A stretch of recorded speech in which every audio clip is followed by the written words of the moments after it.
El Niño ఎఫెక్ట్‌తో తీవ్ర వర్షాభావ పరిస్థితులను ఎదుర్కొంటున్న నేపథ్యంలో ప్రస్తుతం ప్రభుత్వం కూడా ప్రతిష్టాత్మకంగా అనేక కార్యక్రమాలు శ్రీకారం చుడుతుంది. అందులో భాగంగానే వన మహోత్సవం కార్యక్రమాన్ని కూడా ఒక ప్రతిష్టాత్మకంగా తీసుకుంది. ఈరోజు మంత్రి కొండా సురేఖ గారు వచ్చి ఇక్కడ అనేక కార్యక్రమాల్లో పాల్గొంటున్న నేపథ్యంలో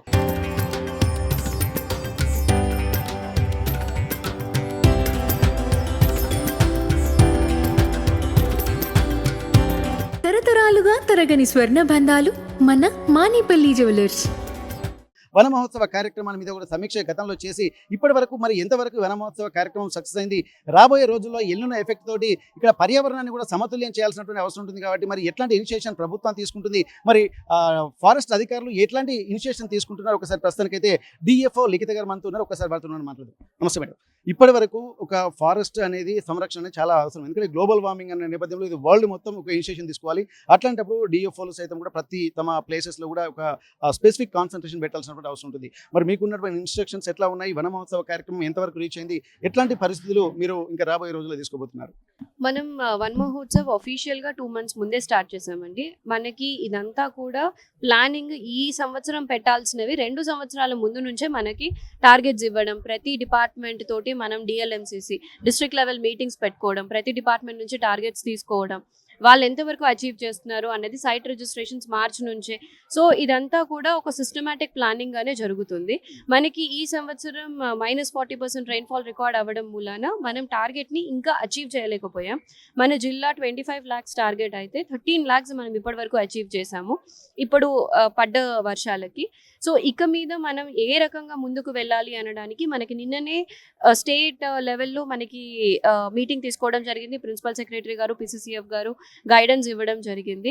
మనం ఈ రోజు వన్ మహోత్సవ్ స్పెషల్ డ్రైవ్ కూడా కండక్ట్ చేసుకున్నాం. ప్రతి మండలాలలో ఇలాంటి ప్లేసెస్ సెలెక్ట్ చేసి ఎక్కడైతే వాటర్ ఫెసిలిటీస్ ఉంటాయో, మనం సర్వైవల్ పర్సెంటేజ్ ఎక్కడైతే చూపించగలుగుతామో, మొక్కని సంరక్షించగలుగుతామో, బాధ్యతగా పెంచుకోగలుగుతామో అలాంటి ప్లేసెస్ ఐడెంటిఫై చేసి మనం మిగతా 50% టార్గెట్ని కూడా కంప్లీట్ చేసే దిశగా ముందుకెళ్తున్నాం. ఇప్పుడు డాట్ ఏరియాలో ఎట్లాంటి ఇనిషియేషన్ లేదు ప్రస్తుతానికి, అంటే రెయిన్ ఎఫెక్ట్ వల్ల మీద మాత్రమే డిపెండ్ అయ్యే ఒక ఏరియాస్ లో మనకి భూమిలో కూడా ఇప్పుడు వేడి ఉంటుంది కాబట్టి అలాంటి ప్లేసెస్ ని అవాయిడ్ చేసి ఎక్కడైతే మనం దానికి సంరక్షించుకోగలుగుతామో అలాంటి ప్లేసెస్ ఐడెంటిఫై చేస్తాం. మేడం, ప్రతి ప్లేసెస్లో every district should have some 33% of forest.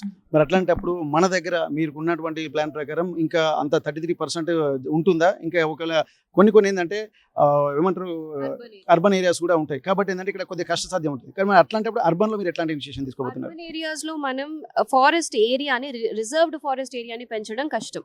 కానీ అలా అని మన టార్గెట్ ని మనం అచీవ్ చేయలేమా అంటే trees out side the forest. So మనం అర్బన్ ఫారెస్ట్రీ వైపుగా వెళ్ళి మనం ప్రతి ప్లేస్లోనూ మనకి ఏ రకంగా ప్రతి ప్లేస్లోనూ పెట్టే చెట్లు అండ్ అక్కడ పెరిగే చెట్లు ఆ వాతావరణం బట్టి డిఫరెంట్ ఉంటాయి. సో సైట్ స్పెసిఫిక్ మనం తీసుకొని అర్బన్ ఫారెస్ట్రీ వైపుగా ముందుకు వెళ్ళాలి ఇలాంటి ప్లేసెస్లో. అర్బన్లో కూడా కొంత వాటర్ డెఫిషియన్సీ ఉండేటువంటి అవకాశం ఉంటుంది.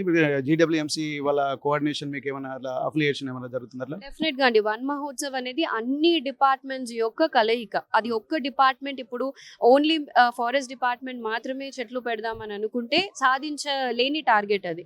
సో అందుకే అన్ని డిపార్ట్మెంట్స్, మీరు వాళ్ళ ప్రోగ్రామ్ చూసినా కూడా అన్ని డిపార్ట్మెంట్స్ కలిసి ముందుకు వెళ్ళి దాని దిశగానే అందరూ కలెక్టివ్ ఎఫర్ట్ తోటి వన్ మహోత్సవ్ని సక్సెస్ చేయాలి అన్నది ప్లాన్. మేడం, ఇప్పుడు మీరు చెప్తున్నారు, కాకపోతే మనం ఏంటంటే కొన్ని ప్రచారాలకే పరిమితం అయిపోతూ ఉంటుంది. ఎందుకంటే ఇళ్లలో ఉన్నటువంటి వాళ్ళకు కూడా ఒక అవేర్నెస్ అనేది ఉంటే వాళ్ళ ఇంటి పరిసర ప్రాంతాల్లో పెరట్లో కూడా ఖచ్చితంగా పెంచుకునేటువంటి అవకాశం ఉంటుంది. ఆ స్పేస్ ఉన్నప్పటికీ కూడా కొంతమంది అవగాహన లోపం వల్ల కూడా జరుగుతుంటుంది. ఇట్లాంటి వాళ్ళకు కూడా మీరు ఎట్లాంటి ఇనిషియేషన్ వాళ్ళకు చెప్పేటువంటి ప్రయత్నం చేస్తూ ఉంటారు? ప్రచారాలు కూడా ఏమైనా జరుగుతున్నాయా? సో ఇలాంటి దానికోసమే మనం హోమ్ స్టేడ్ ట్రీస్ ఇవ్వడం జరుగుతుందండి. ఇప్పుడు పెద్ద పెద్ద చెట్లు వాళ్ళకి మనకి అర్బన్ ఏరియాస్లో ప్రాబబ్లీ అంత స్పేస్ ఉండకపోవచ్చు. అలాంటి టైంలో flower species and fruit species ఇవన్నీ అయితే మనకి చిన్న స్పేస్లో కూడా మనకి వచ్చే అవకాశం ఉంటుంది. అంటే అలాంటి స్పీషీస్ని డెవలప్ చేసి డిఆర్డిఏ వాళ్ళు హోమ్ స్టేడ్ ప్లాంట్స్ డిస్ట్రిబ్యూషన్ కూడా చేస్తున్నారు. Okay, thank you madam.